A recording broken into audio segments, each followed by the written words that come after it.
amigos, irmãos em Cristo.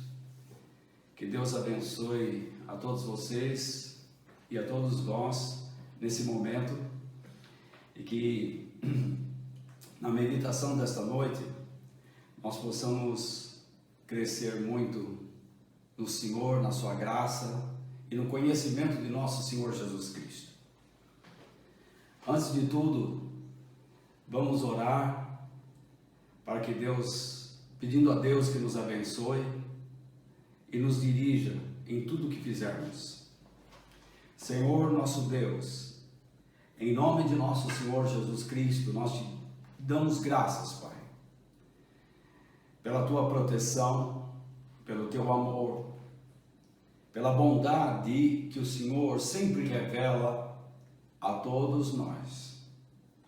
Pai, nós somos os teus filhos e queremos crescer no Senhor.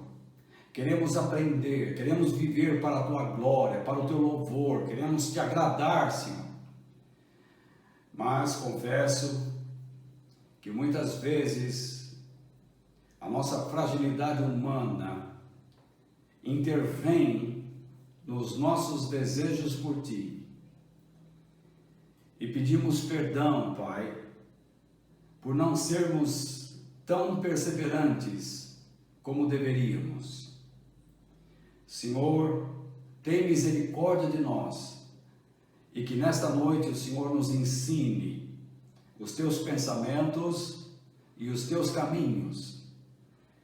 Em nome de Jesus Cristo, o nosso Senhor, amado e eterno Mestre. Amém. Sempre que nós recorremos às Escrituras Sagradas, nós devemos perguntar: por que eu estudo, por que eu guardo, por que eu medito na Palavra de Deus?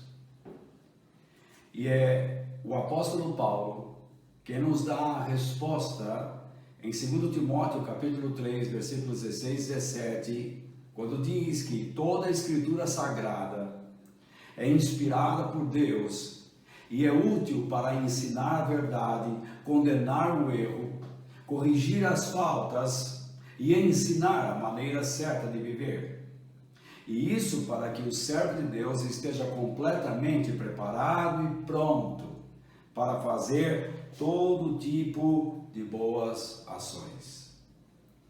O que eu quero compartilhar com vocês nesta noite é este tema: criados para a habitação da glória de Deus. A glória de Deus pode ser vista no universo, na natureza, ela pode ser vista, mas ela também pode ser vista no homem e ela pode habitar e deve habitar somente no homem. Percebe onde eu quero chegar? O homem pode ver a natureza, a glória de Deus no universo, na natureza, em si mesmo ou no seu semelhante. Porém, a glória de Deus não habita na natureza, não habita no universo. Ela está comandando tudo, mas a glória de Deus quer habitar no íntimo de cada homem.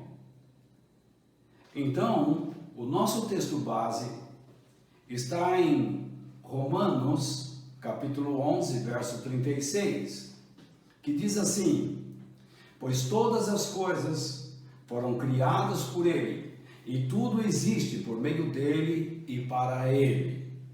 Glória a Deus para sempre. Amém. Veja bem, todas as coisas, tudo que você vê, todas as coisas foram criadas por Deus. Deus é a origem de todas as coisas. Ele é a fonte. E então Paulo diz: e tudo existe por meio dele. Significa que Deus mantém e preserva toda a sua criação em funcionamento harmonioso, seguindo seus planos, em harmonia com o que ele planejou, porque tudo existe por meio dele. E então, Paulo diz que todas as coisas foram criadas por Deus, tudo existe por meio de Deus, e ele diz, no final, que todas as coisas são para ele, para Deus. Então, tudo existe, tudo que existe é para ele. E o que isso significa? Isso significa um acerto de contas, pois Deus é o objetivo final de toda realidade, toda consciência, tudo aquilo que existe, tudo aquilo que vemos, tudo vai retornar para Ele, e nós, como seres humanos, também criados por Deus, teremos que comparecer perante o Senhor, como estivermos, como somos e como estivermos. E não haverá desculpas. Lá eu não poderei dizer, eu não fiz aquilo por causa disso ou daquilo. Não haverá desculpa. Toda a criação existe para dar louvores e expressar a grandeza do Senhor e o seu esplendor, isto é, a glória, a sua glória para todo sempre. Tudo o que Deus criou no nosso mundo visível revela a sua grandeza, o seu poder, o seu esplendor, a sua majestade. Como Deus é grande. O salmista olhou para os céus, ele olhou para o universo, e no Salmo 19, verso 1, ele diz: o céu, ou seja, o universo visível, anuncia a glória de Deus e nos mostra aquilo que as suas mãos fizeram. Então ele olha para o céu, reparem no texto, ele olha para o céu, que é o universo, ele está vendo as estrelas, ou a manhã, ou a madrugada antes do nascer do dia, e ele diz: o universo, a atmosfera anuncia a tua grandeza, ó Deus, a tua glória, e ele nos mostra aquilo que as suas mãos fizeram. Lembra que eu disse no início, a glória de Deus está no universo e pode ser vista através dele. Então, em primeiro lugar, eu quero compartilhar com vocês, a glória de Deus está em tudo o que vemos. Muito bem, o Salmo 19:1 é uma afirmação bíblica muito clara que a glória de Deus está em todo o universo. O salmista, ele faz esta declaração usando o verbo no tempo presente. Ele diz: o céu anuncia, isto é, ele anuncia. Eu anuncio, tu anuncias, ele anuncia. Ele diz que o céu também mostra o que? O que Deus fez com as suas mãos.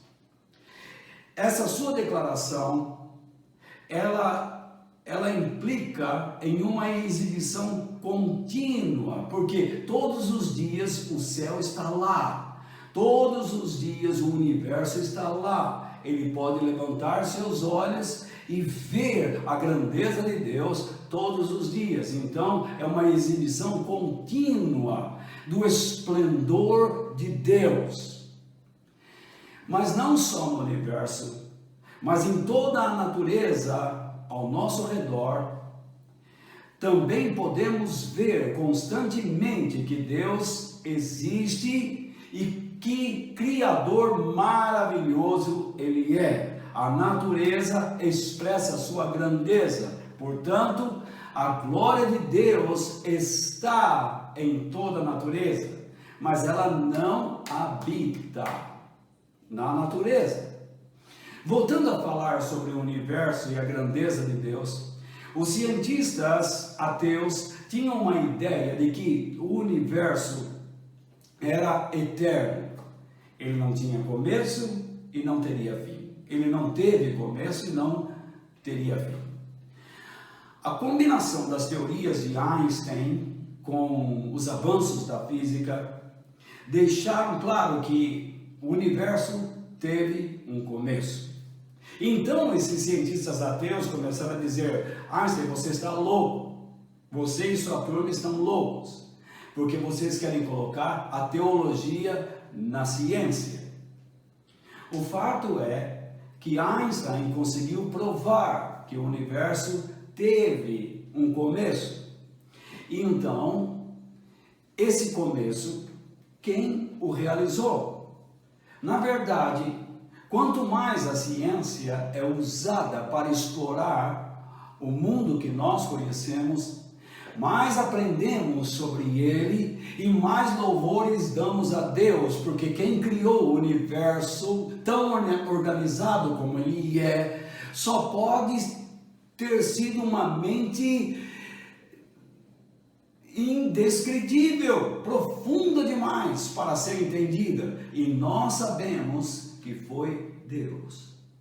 O livro do Gênesis diz: no princípio criou Deus os céus e a terra. Deus criou o universo e Deus criou a terra.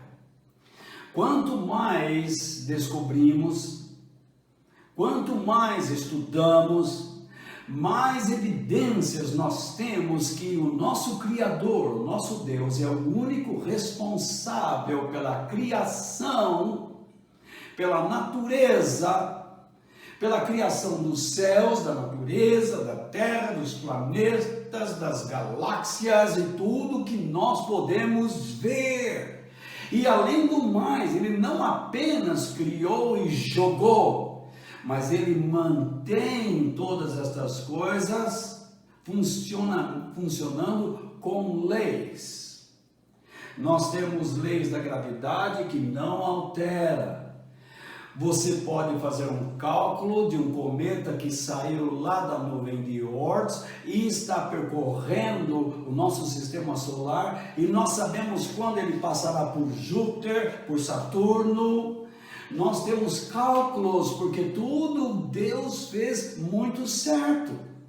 Se você pegar uma porção de bolas que está dentro de um saco e subir numa escada e jogar todas essas bolas para baixo, você não cria uma ordem, mas uma confusão.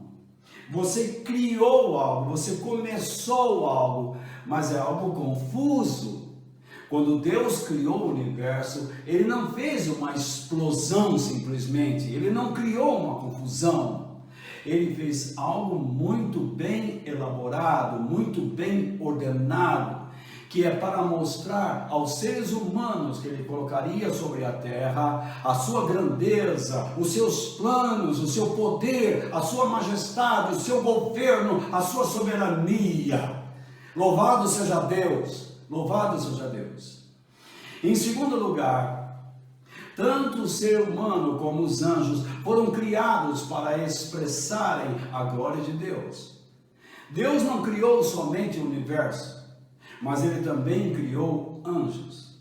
Ele criou seres que o servissem dentro de todo o universo que Ele planejou. O Salmo 8, versículos 3 ao 5, é um salmo de Davi, e diz o seguinte: veja bem, Davi, quando escreveu essas palavras, ele fala sobre a grandeza de Deus, que faz tremer todos aqueles que creem nele. E Davi comenta essa grandeza e fala também da fragilidade humana. Vamos ler. Ó Senhor, nosso Deus, a tua grandeza, isto é, a tua glória, teu esplendor, a tua majestade, é vista no mundo inteiro. O mundo inteiro pode ver a glória de Deus. Quando olho para o céu, de novo, quando olho para o céu, isto é, quando considero, quando eu observo, examino com atenção tudo que vejo no céu, eu vejo tudo que tu criaste,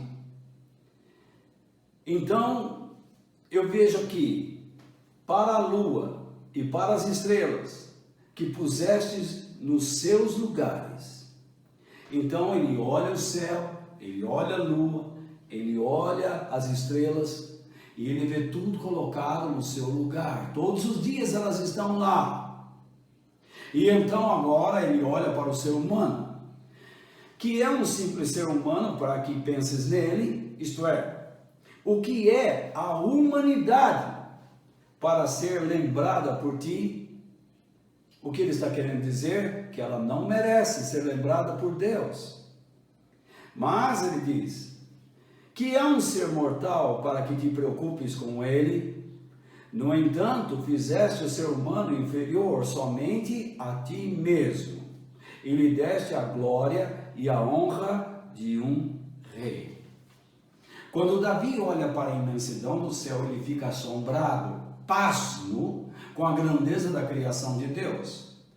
Porém, quando ele olha para o homem, ele vê a grandeza do homem, mas vê a indignidade em que o homem se meteu. Ele vê o homem como uma criatura frágil, indigna de ser apreciada, lembrada por Deus.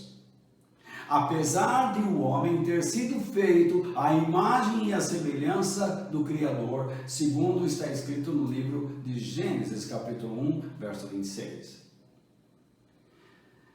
Deus criou o homem e Deus criou os anjos. Há algumas diferenças entre os dois servidores. Os anjos veem a glória de Deus e a expressam, assim como o ser humano. Veja só, os anjos vivem na presença de Deus e veem a glória dele eternamente. Nós, seres humanos, por causa do nosso pecado, temos que ver a glória de Deus pela submissão a Jesus Cristo. Correto?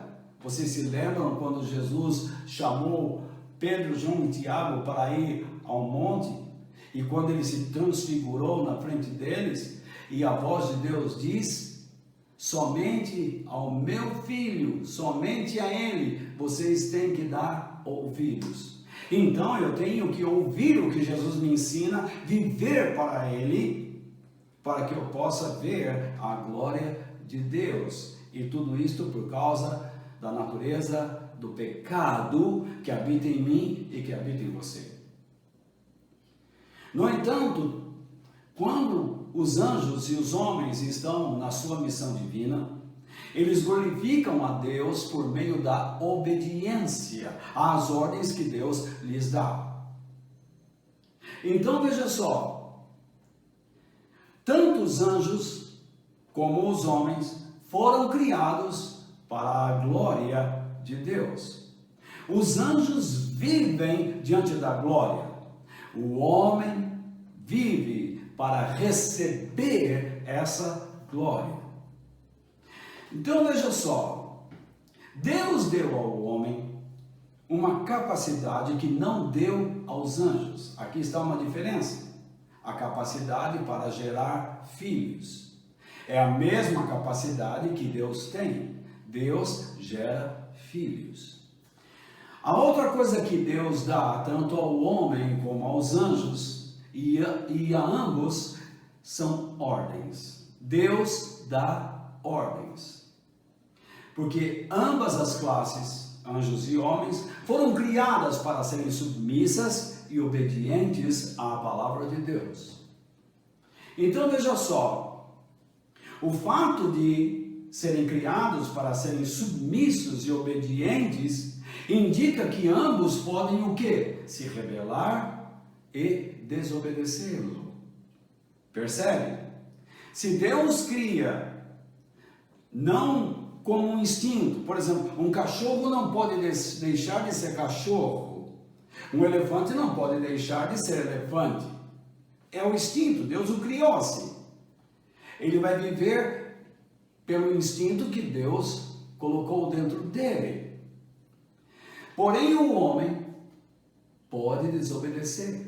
E um anjo também pode desobedecer. Satanás é um exemplo disso. Concorda? Outro detalhe é que Deus faz promessas eternas ao homem. Mas você não vê na Bíblia promessas eternas aos anjos. Os anjos já vivem na eternidade.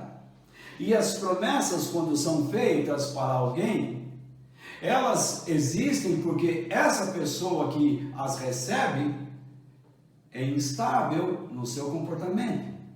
Como é que você fala com seu filho?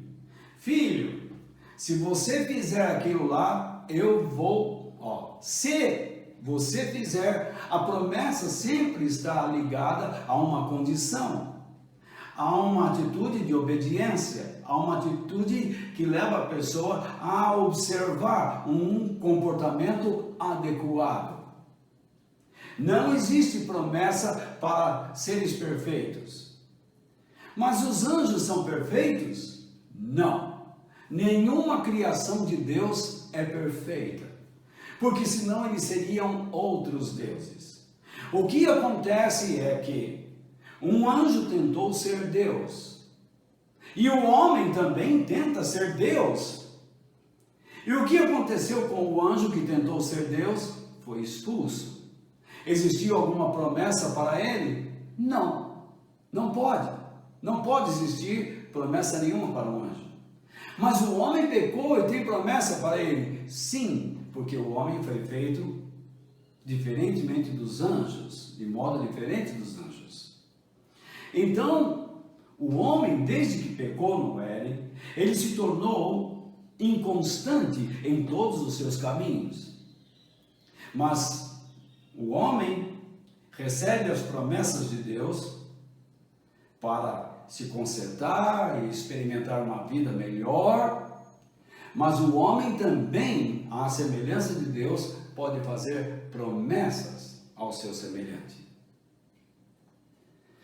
Entretanto, se o homem se arrepender dos seus erros, então ele continua a apropriar-se das promessas que lhes foram feitas.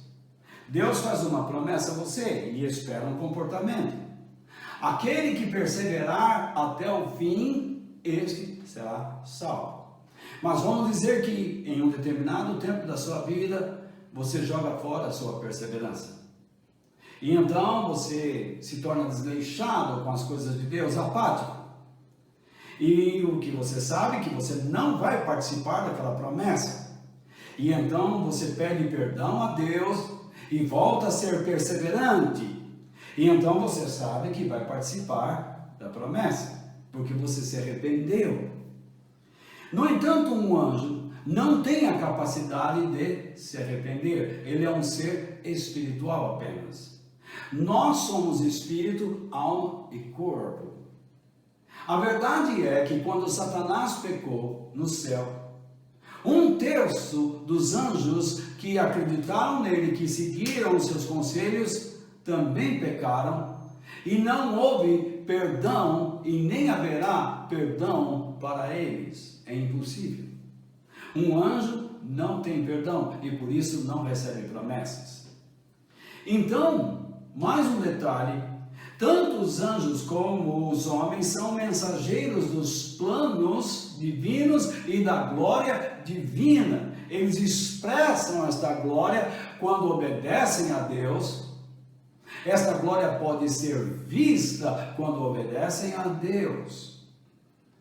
Porém, a mensagem da salvação, somente o homem é que pode pregar.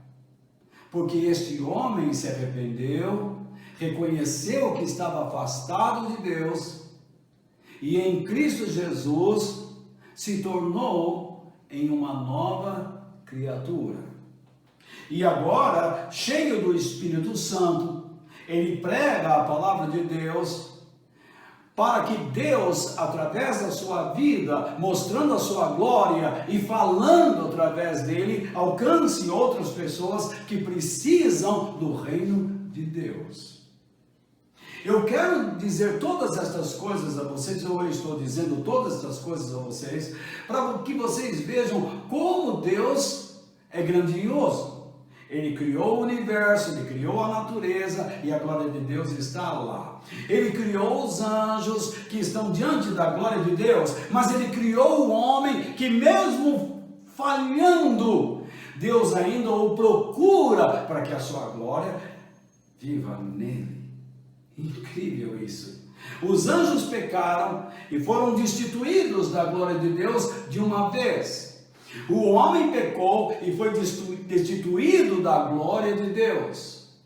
Mas o que diz que o salário do pecado é a morte, mas o dom, o presente, a graça gratuita de Deus é a vida eterna, desde que o homem se arrependa.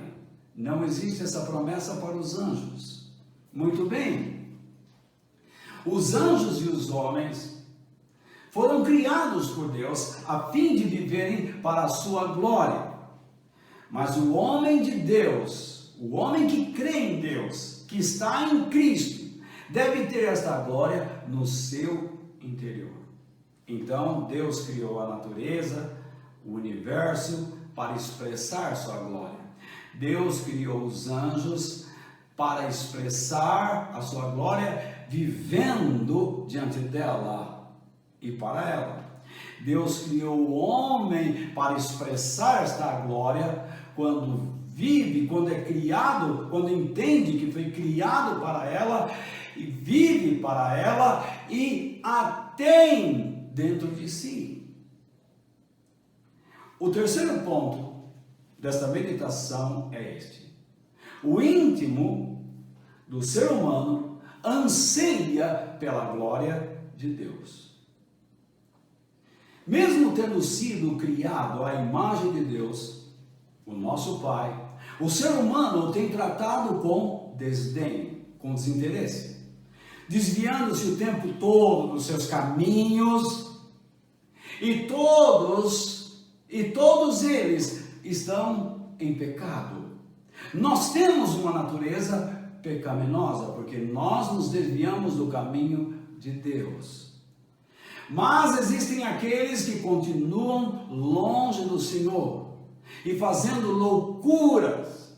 E o apóstolo Paulo diz que eles merecem ser castigados. Ele fala algo lá em Romanos capítulo 1, versículos 18 ao 22, que eu quero ler com vocês agora. Do céu, Deus revela o quê? A sua ira. O que significa a sua ira? Não é uma raiva incontrolável, mas é o seu desprezo ou a sua rejeição. Jesus mostrou isso muitas vezes ao longo do seu tempo de vida, naqueles 3 anos que ele passou sobre a terra. E Deus revela a sua ira contra o quê? Contra todos os pecados e todas as maldades das pessoas que, por meio das suas más ações, não deixam, significa que elas impedem que os outros conheçam, isto é, progridam em conhecer, porque as pessoas têm um conhecimento interior de Deus. Deus nos criou com esta capacidade e isso precisa ser desenvolvido. Mas essas pessoas impedem que haja esta progressão de desenvolvimento. Que conheçam o quê? Que desenvolvam o quê? A verdade a respeito de Deus. Então nós somos criados para conhecermos Deus, mas toda a verdade acerca dele. Deus, agora, verso 19, Deus castiga essas pessoas, porque Quem Deus castiga? Estes que impedem, que vivem só praticando o mal. Então Deus castiga essas pessoas. Por quê? Pela razão seguinte: o que se pode conhecer a respeito de Deus está bem claro para elas. Perceba, o que se pode conhecer de Deus está bem claro para elas. Já vou explicar isso. Aí então, ele diz o seguinte: pois foi o próprio Deus que lhes mostrou isso. Então Deus está o tempo todo mostrando a si mesmo a todos os homens. Desde que Deus criou o mundo, isto veja só, a partir da criação, as suas qualidades invisíveis, isto é, o seu poder eterno e a sua natureza divina, têm sido vistas claramente. A verdade de Deus vem lá de trás. Se ela se perdeu, é por alguma razão. Se os homens se afastaram de Deus, tem que existir razões. Porque Deus pode ser visto claramente desde a criação do mundo. Então, os seres humanos podem ver tudo isso nas coisas que Deus tem feito. Já comentamos. E, portanto, eles não têm desculpa nenhuma. Desculpa nenhuma por quê? Desculpa nenhuma por não ouvirem a voz de Deus e não poderão dar desculpas quando chegarem no final de suas vidas e terem que se encontrar com Ele em forma de juiz. Vejamos, continuando. O verso 21 diz: eles sabem quem Deus é. Todo homem sabe quem Deus é, sabe. Veja só, isto quer dizer que eles têm um conhecimento interior de Deus. Todo homem tem um conhecimento interior de Deus. E ele pode cauterizar isso, amortecer isso, mas ele tem. Mas não lhe dão a glória que ele merece e não lhe são agradecidos.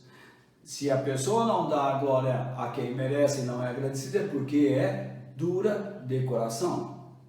Pelo contrário, os seus pensamentos se tornaram o quê? Tolos. E a sua mente vazia. E está coberta de escuridão. Escuridão significa ignorância. Para que vamos encobrir a face de Deus e vamos viver a nossa vida. Vamos viver a nossa vida de prazeres e maldade. Verso 22 diz: eles dizem que são sábios, mas são tolos. Então veja só. Eles dizem que são sábios, mas são tolos, idiotas, loucos. É importante voltar a dizer que o homem foi criado para a glória de Deus, para expressar o seu esplendor, refletindo-o sobre toda a terra. Porém, o ser humano se tornou um ser rebelde. Ele abandonou o seu Criador e encheu o seu coração com todo tipo de ídolos ou idolatria. Ele colocou o seu coração em coisas que vão dirigir sua vida. Ele não quer ser dirigido por Deus. E então ele colocou ídolos no seu coração, que tem olhos, mas não veem, tem ouvidos, mas não ouvem, tem boca e não falam, tem pés e não andam, tem mãos e não apalpam. Tudo isso está escrito no Salmo 115.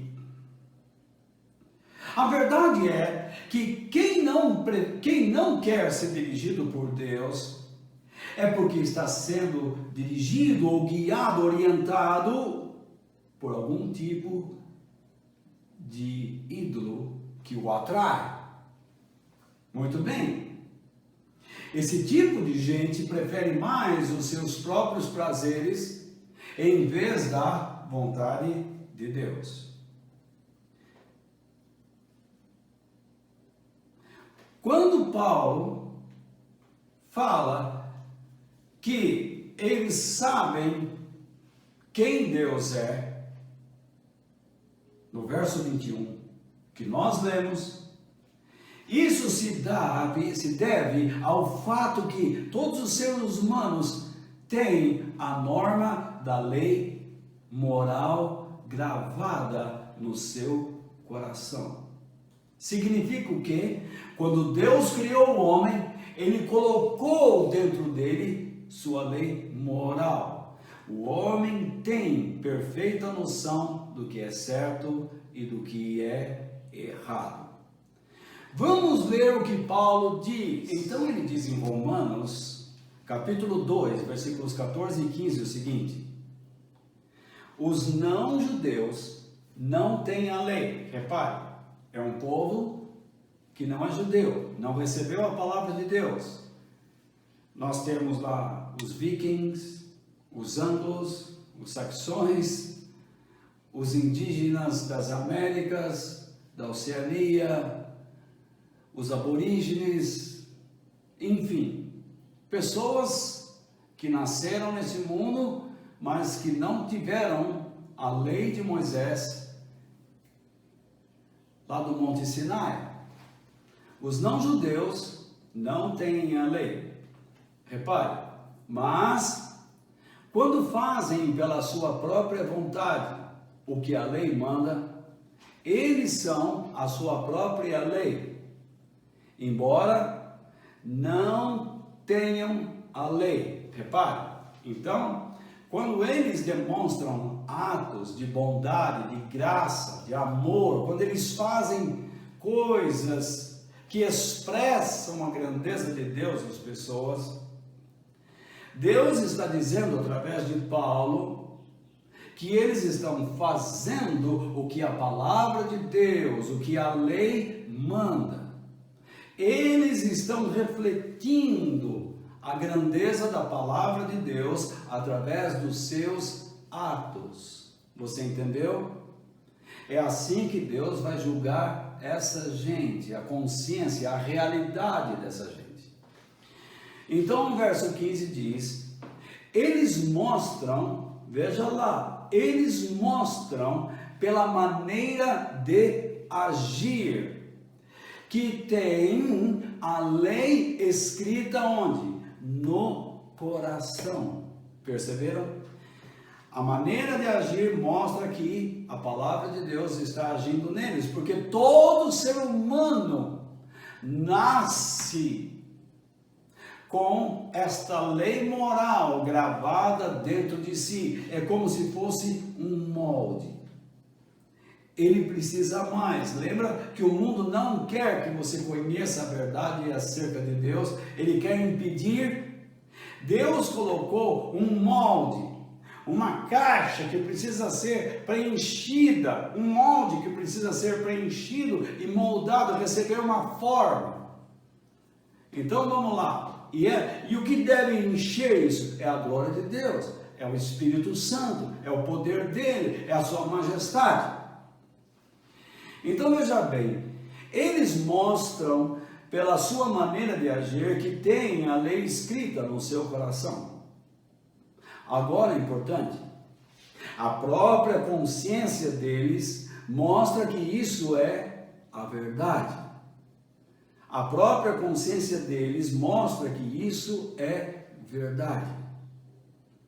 Veja, e os seus pensamentos, que às vezes os acusam e às vezes os defendem, também mostra isso. A palavra de Deus não faz isso conosco. Muitas vezes ela nos acusa, a palavra de Deus condena o pecado, as nossas falhas, mas também ela nos ensina a maneira certa de viver. Então ela nos defende, ela nos acusa para cairmos sobre nós mesmos, mas ela nos levanta mostrando como nós devemos viver. Então, todo ser humano tenha consciência, tenha a realidade da existência do que é certo e do que é errado, por causa da lei moral.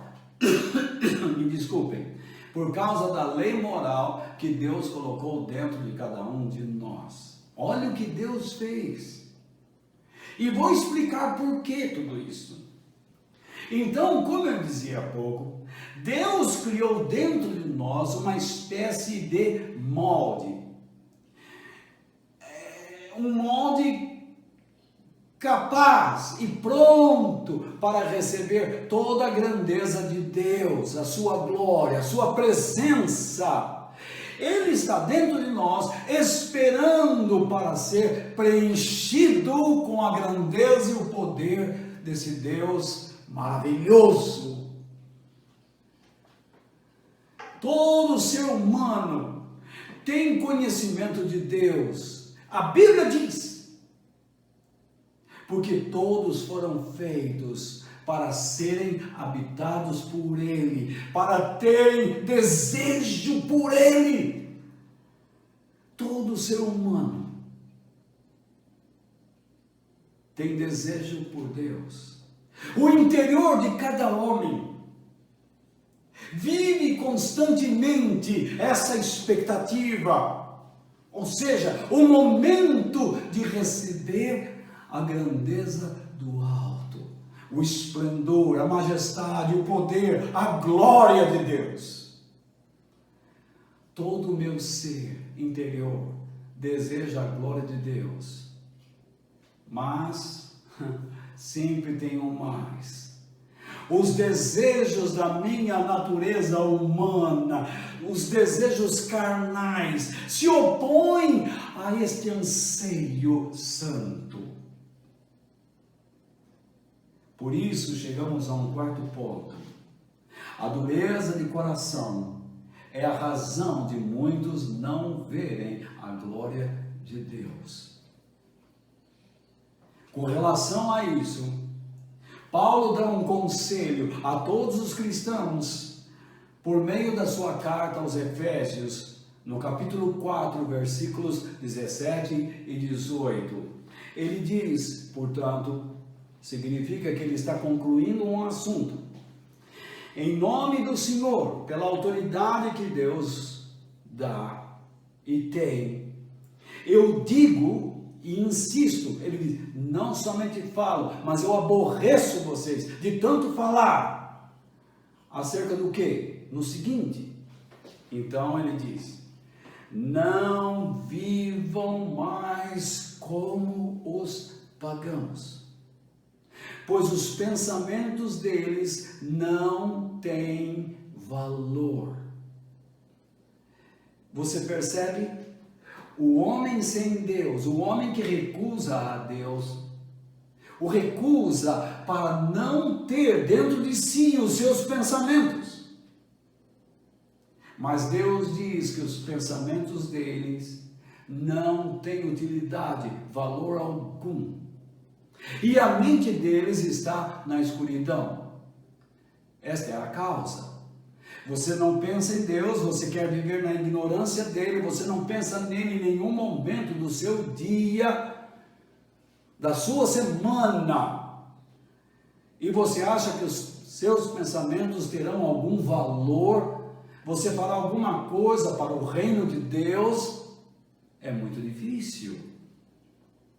Então, Paulo diz, aí é triste.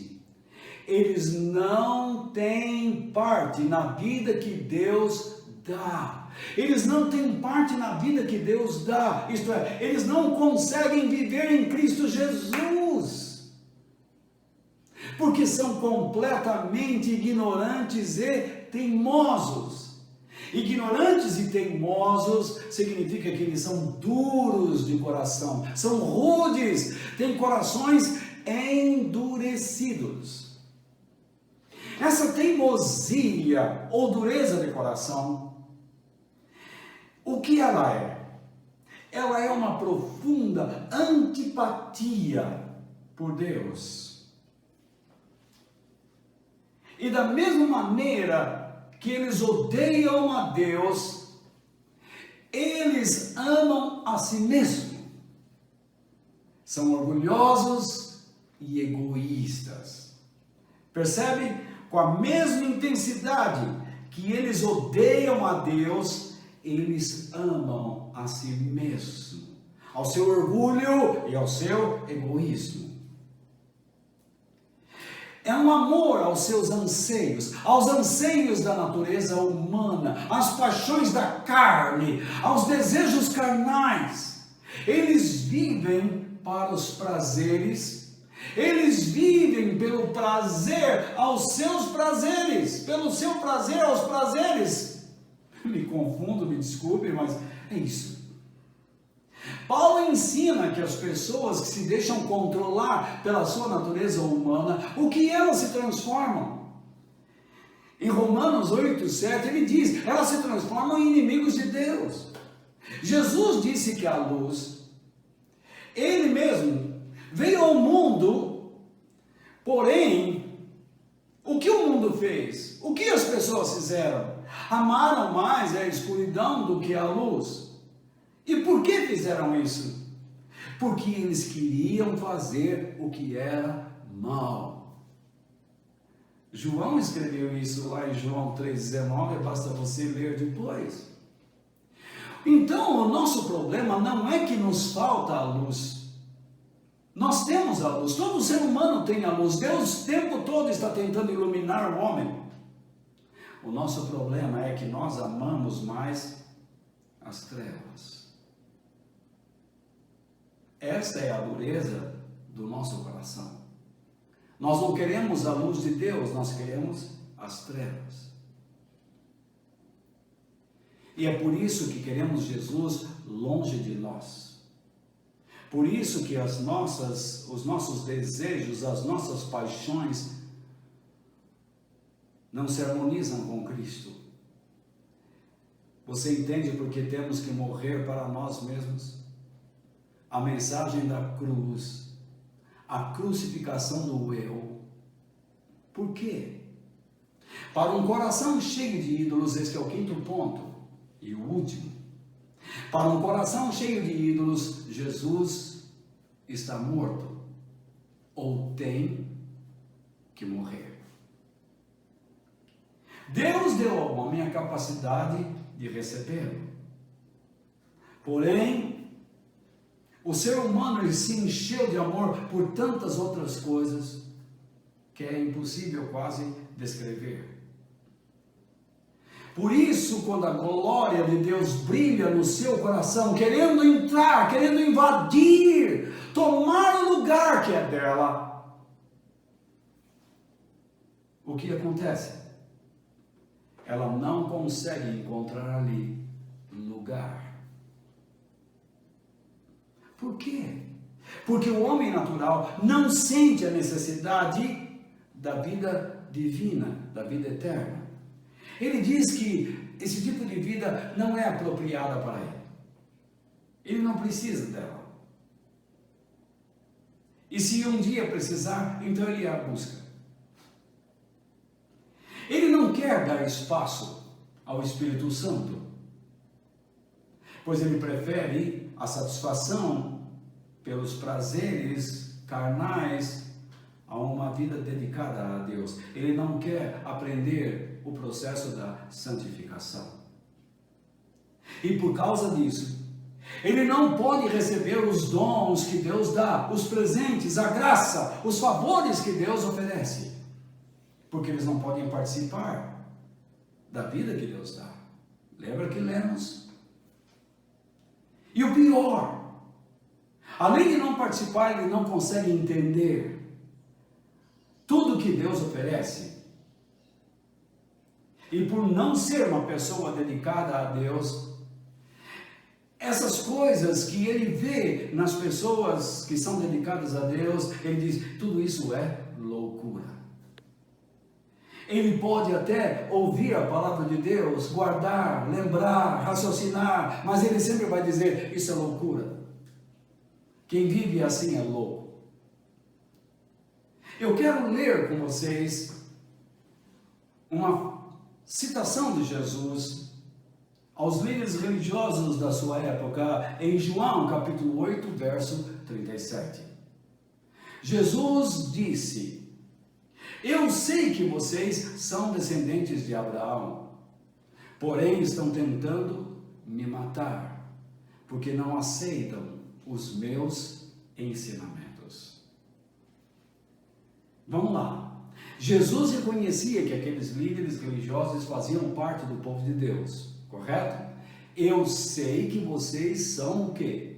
Descendentes de Abraão. Porém, então agora ele vai fazer uma afirmação. Então ele diz: vocês querem me matar porque não aceitam a palavra de Deus. Vocês dizem que tudo aquilo que eu estou dizendo é loucura. Todas as vezes que nós ouvimos a palavra de Deus e começamos a dizer, não é bem assim. Já viram pessoas falando isso? Eles são loucos. Não é bem assim. Como não é bem assim? Eles são loucos. Eles estão tentando matar Jesus. Eles estão tentando colocá-lo de escanteio, à margem de suas vidas.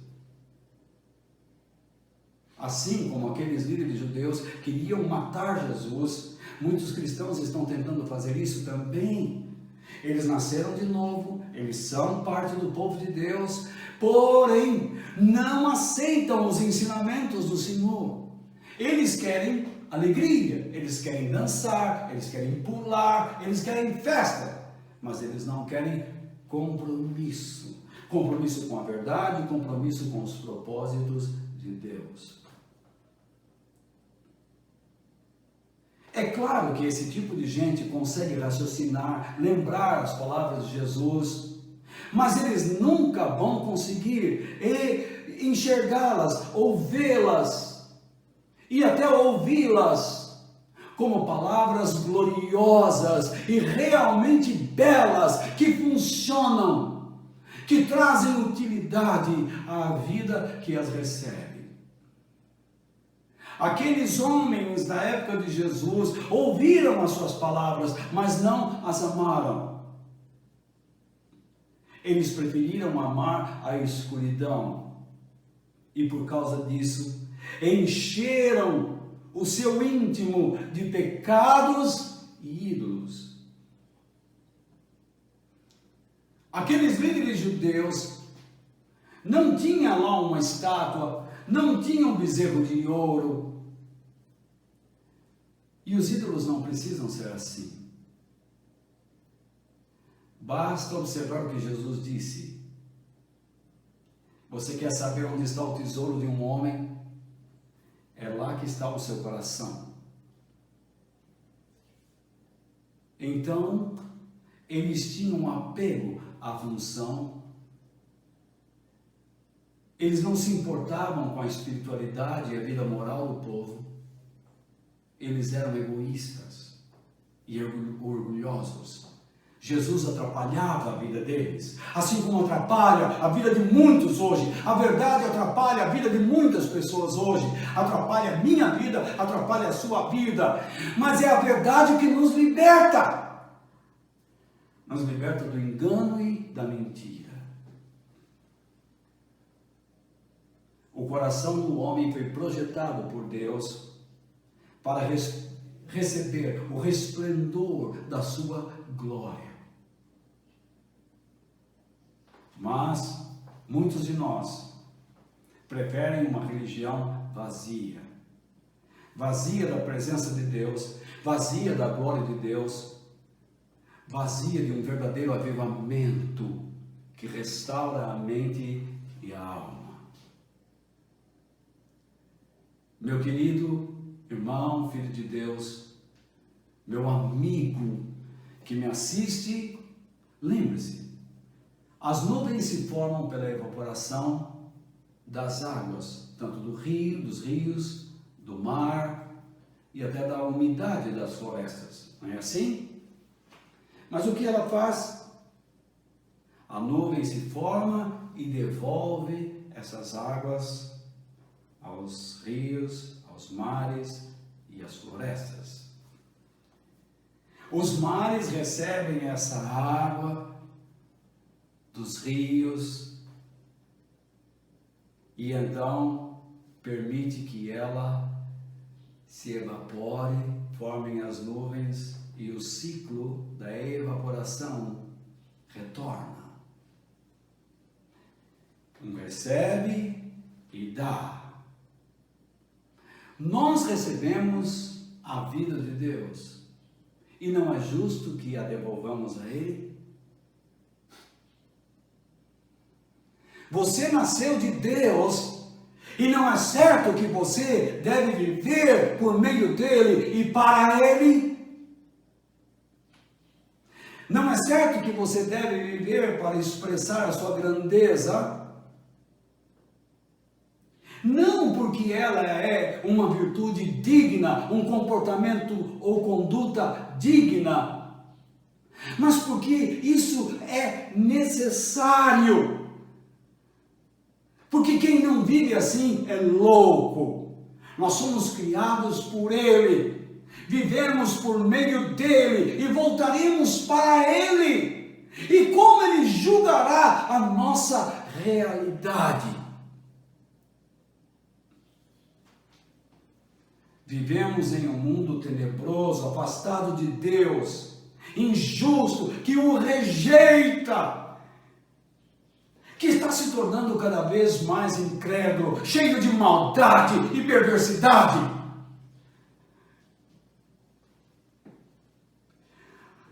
Nós temos que aprender que não devemos viver como os pagãos.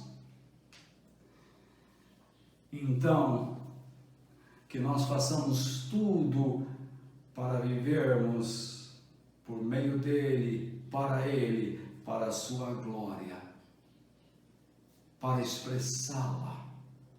Como Paulo diz, quer vocês comam, bebam ou façam qualquer outra coisa, façam tudo para a glória de Deus. Queridos, Deus é tudo o que nós temos no céu. E sobre a terra, quem mais poderíamos querer?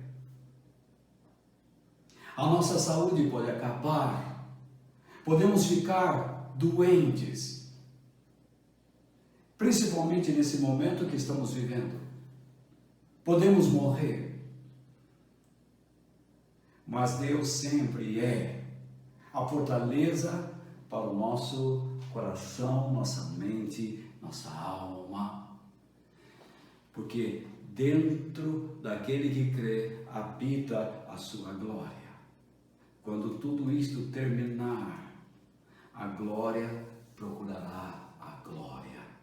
Crescendo de glória em glória, de fé em fé. Cada dia Deus injeta mais de si mesmo dentro daquele que crê. E cada dia este que crê, cheio da sua glória, se submete cada vez mais, fé em fé, obedece cada vez mais. A cada dia ele vai se tornando mais fiel. Porque nele habita o Deus Todo-Poderoso. Meu irmão, em Cristo nós nascemos de novo. Em Cristo nós somos uma nova criação. Portanto, que nós vivamos em Cristo, pois é vivendo nele e à semelhança dele é que vivemos para a glória de Deus. Eu espero que Deus tenha usado a minha vida para fortalecer a sua por meio desta meditação. Senhor Deus, que o Senhor abençoe aquele que assistiu até agora esta meditação e que o Senhor fortaleça a sua vida e a sua família. Pai bendito, supre as nossas necessidades, abençoa a nossa igreja para que ela possa continuar existindo e sendo fortalecida por todos aqueles que a amam, que sentem que ela é importante em suas vidas.